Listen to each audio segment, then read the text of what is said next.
ఇప్పుడు ఆర్టీఐ యాక్ట్లోని చివరి chapter 6 miscellaneous provisions of RTI act 2005 గురించి డిస్కస్ చేస్తాము. ఈ మిస్సిలేనియస్లోని దీని యొక్క జ్యూరిస్డిక్షను, మినహాయింపులు, రక్షణ, వార్షిక నివేదికలు, ప్రజలను అవగాహనపరచడం, అలాగే నియమాలు తయారు చేసే ప్రక్రియ, వీటన్నిటి గురించి ఈ చాప్టర్ 6లో ఉంటుంది. ఇవి సెక్షన్ 21 నుండి సెక్షన్ 31 వరకు ఈ మిస్సెలేనియస్ అనేవి ఇన్ఫర్మేషన్ ఇవ్వబడుతుంది. ఇందులో ఫస్ట్ సెక్షన్ 21 చట్టపరమైన చర్యల నుండి రక్షణ. అంటే ఎవరైనా ఆఫీసర్స్ ఒక మంచి ఉద్దేశంతో ఆర్టీఐ పరిధిలోనే ఆర్టీఐకి వ్యతిరేకంగా లేదా ఏదైనా ఇన్ఫర్మేషన్ ఇవ్వకపోవడం అలాంటిది ఏదైనా చేసినప్పుడు వాళ్ళు మంచి ఉద్దేశంతో చేసే పని కాబట్టి అటువంటి వాటికి ఈ ప్రాసిక్యూషన్ నుండి, సూట్స్ నుండి వాళ్ళకి రక్షణ ఉంటుందని చెప్పి ఈ సెక్షన్ 21లోని ఉంటుంది. అంటే నిజాయితీ గల అధికారులకు చట్టం నుండి రక్షణ అనేది సెక్షన్ 21లో ఉంటుంది. నెక్స్ట్ సెక్షన్ 22 చట్టం యొక్క ప్రాముఖ్యత. అంటే ఈ ఆర్టీఐ యాక్ట్ని ఇంప్లిమెంట్ చేసేటప్పుడు ఈ ఆర్టీఐ యాక్ట్కి మిగతా చట్టాలతోని కాన్ఫ్లిక్ట్ వచ్చినప్పుడు ఆ కాన్ఫ్లిక్ట్లోని ఆర్టీఐకి సంబంధించిన అంశాలే ప్రాముఖ్యంగా పరిగణించబడతాయి తప్ప మిగతా చట్టాలను పరిగణించబడవు. ముఖ్యంగా ఎగ్జాంపుల్ ఏంటంటే ఈ అఫీషియల్ సీక్రెట్స్ యాక్ట్ అనేది ఆల్రెడీ దీని ప్లేస్లో ఆర్టీఐ యాక్ట్ వచ్చింది కాబట్టి ఇది కంప్లీట్గా ఇందులో ఉన్న ప్రొవిజన్స్ ఏవి ఆర్టీఐకి అప్లికేబుల్ కావు. అదే కాకుండా మిగతా ఏ చట్టాలైనా సరే దీంతో కాన్ఫ్లిక్ట్ వచ్చినప్పుడు ఆర్టీఐలో ఉన్న నిబంధనలు మాత్రమే అమల్లోకి తీసుకురాబడతాయి. జ్యూరిస్డిక్షన్ కోర్టు యొక్క పరిధి. ఈ ఆర్టీఐకి సంబంధించి కోర్టులు ఎటువంటి పిటిషన్లు కానీ కేసులు కానీ ఈ యాక్ట్ పైన తీసుకున్న నిర్ణయాలకి వేయలేవు. కానీ ఎటువంటి సమస్యలు ఏమన్నా సరే వాటిని అప్పీల్స్ రూపంలో మాత్రం ఆర్టీఐతోనే పరిష్కారం చేసుకోవచ్చు. ఇది సెక్షన్ 23లో ఉంది. అలాగే కొన్ని సంస్థలకి మినహాయింపు గురించి సెక్షన్ 24లో ఉంటుంది. ఎందువల్లంటే ఇవి దేశం యొక్క భద్రతకు సంబంధించినవి కాబట్టి ఈ సంస్థలకు మినహాయింపు ఇస్తారు. ముఖ్యంగా రా, ఐబీ, సిబిఐ ఇలాంటి సంస్థలకి ఈ ఆర్టీఐ ఇన్ఫర్మేషన్ సేకరించే ప్రాసెస్లోని ఇవి తప్పనిసరిగా ఇన్ఫర్మేషన్ ఇవ్వాలని ఏమీ ఉండదు. అయినా ఇందులో కొన్ని మినహాయింపులు అనేవి ఉన్నాయి. ఏంటి అంటే కరప్షన్ జరిగిందని కానీ లేదా మానవ హక్కుల ఉల్లంఘన జరిగిందని భావిస్తే దానికి సంబంధించి కూడా సమాచారాన్ని ఈ సంస్థల నుండి తీసుకోవచ్చు. అటువంటి సందర్భాల్లో ఆ సమాచారాన్ని సెంట్రల్ లేదా స్టేట్ ఇన్ఫర్మేషన్ కమిషన్ అనుమతితో మాత్రం అందించబడతాయి.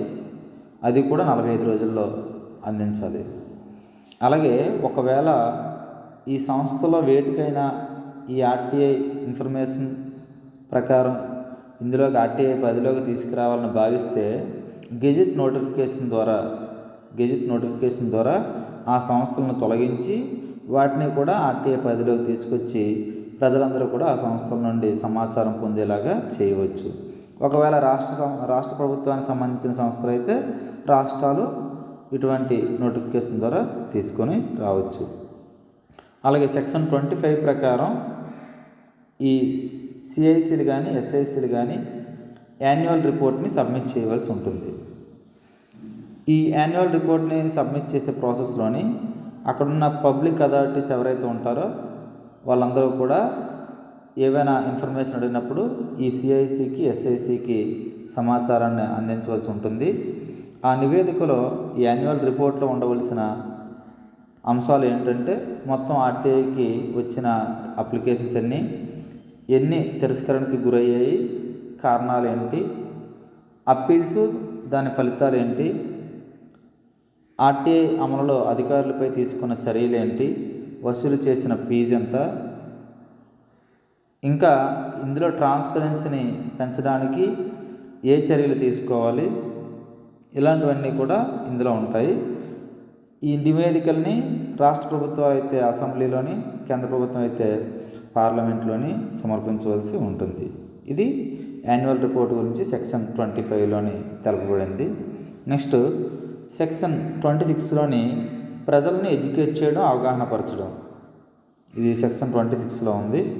ఇందులో ముఖ్యంగా ఈ బలహీన వర్గాలకు సంబంధించిన వాళ్ళకి, అలాగే disadvantaged groups, under privileged groups ఎవరైతే ఉంటారో ఈ ఆర్టీఐకి సంబంధించిన ప్రోగ్రామ్స్ ద్వారా వీళ్ళని ఎడ్యుకేట్ చేయాలి.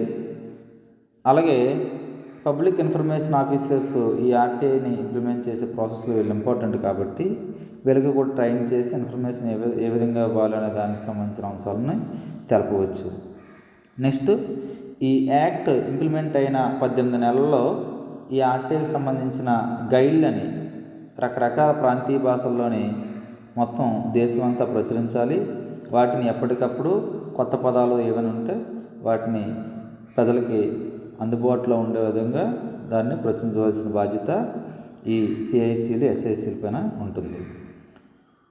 నెక్స్ట్ సెక్షన్ 27 నుండి 29 వరకు ఈ ఆర్టీఐ యాక్ట్ని ఇంప్లిమెంట్ చేయడానికి ఏవైనా నియమాలు తయారు చేయవలసి ఉంటాయి కొత్తగా, దాన్ని కేంద్ర ప్రభుత్వాలు, రాష్ట్ర ప్రభుత్వాలు తయారు చేయవచ్చని చెప్పి సెక్షన్ 27 నుండి 29 వరకు ఎక్స్ప్లెయిన్ చేయబడ్డాయి.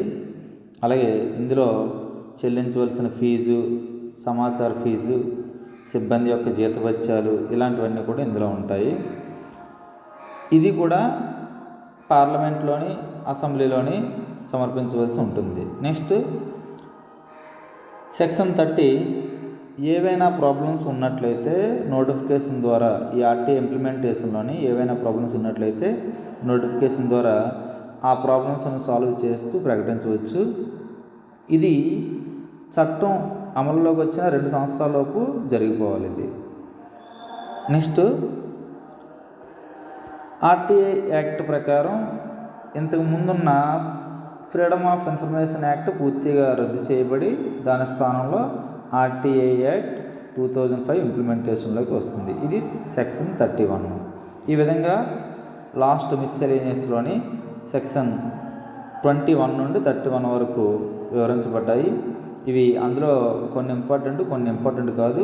అలాగని చెప్పి మిస్సెలేనియస్ కదా అని ఇందులో ఏవి కూడా ఇంపార్టెంట్ కానివి ఏవి లేవని చెప్పి మనం లీవ్ చేయకూడదు. ఇందులో కొన్ని ఇంపార్టెంట్ ఉన్నాయి. ఉదాహరణకి ఆర్టీఐ యాక్ట్ ప్రకారం ఏ సంస్థలకి మినహాయింపు ఇవ్వాలన్నది ఏ సెక్షన్లో తెలుపబడింది అంటే సెక్షన్ 24. ఒకసారి రివిజన్ చేద్దాం. సెక్షన్ 21లోని గుడ్ ఫెయిత్తో డెసిజన్ తీసుకున్నప్పుడు వాళ్ళకి కోర్టుల నుండి రక్షణ ఉంటుంది. సెక్షన్ 22 ప్రకారం ఏవైనా ఇతర చట్టాలు ఏవైనా ఉన్నప్పుడు వాటితో కాన్ఫ్లిక్ట్ ఏర్పడినప్పుడు ఆర్టీఐకి సంబంధించిన అంశాలనే పరిగణలోకి తీసుకొని వాటిని ఇంప్లిమెంట్ చేయడం జరుగుతుంది.